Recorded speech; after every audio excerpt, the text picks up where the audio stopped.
ইতিমধ্যে জমে উঠেছে ঈদের কেনাকাটা। এই বিষয়ে আমরা আরো জানবো। বসুন্ধরা শপিং মল থেকে যুক্ত হবে সহকর্মী বদরুল আলম শাওন। শাওন, জানাবেন ঈদের কেনাকাটায় আপনি ক্রেতা বিক্রেতাদের উৎসাহ কেমন দেখছেন, বেচাবিক্রি কেমন হচ্ছে? ধন্যবাদ।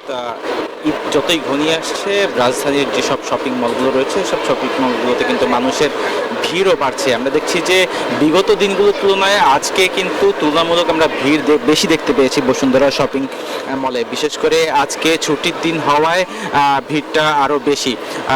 আমরা সকাল থেকেই বিভিন্ন জায়গায় ঘুরেছি, তার পরিপ্রেক্ষিতে এই বসুন্ধরা সিটিতে এখানে আমরা শপিং মলগুলোতে আমরা দেখেছি যে যারা ক্রেতা রয়েছেন তারা বিশেষ করে এই ঈদকে সামনে রেখে যে পোশাকের যে দোকানগুলো রয়েছে, নারী পুরুষ সবাই কিন্তু এই দোকানগুলোতে ভিড় অন্যান্য দোকানগুলোর থেকে বেশি। পাশাপাশি প্রসাধনীর দোকানগুলোতেও নারীদের বিশেষ আমরা ভিড় লক্ষ্য করেছি।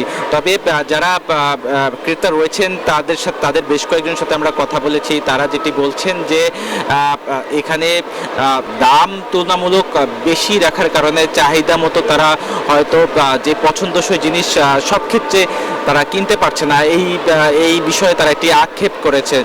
পাশাপাশি বিক্রেতারা বলছেন যে আসলে একটু ভালো জিনিস দেওয়ার জন্য বা অন্যান্য যে মূল যে দাম সেই দামের তুলনায় কিছুটা বেশি দামে বিক্রি করতে হচ্ছে ভালো পণ্য দেওয়ার ক্ষেত্রে। এই বিষয়টি নিয়ে মানে ক্রেতা এবং বিক্রেতা দুই পক্ষের মধ্যেই এক ধরনের আমরা প্রতিযোগিতা দেখছি। তো এই ছিল এখন পর্যন্ত আমার কাছে সর্বশেষ সংবাদ। শাওন, ধন্যবাদ আপনাকে।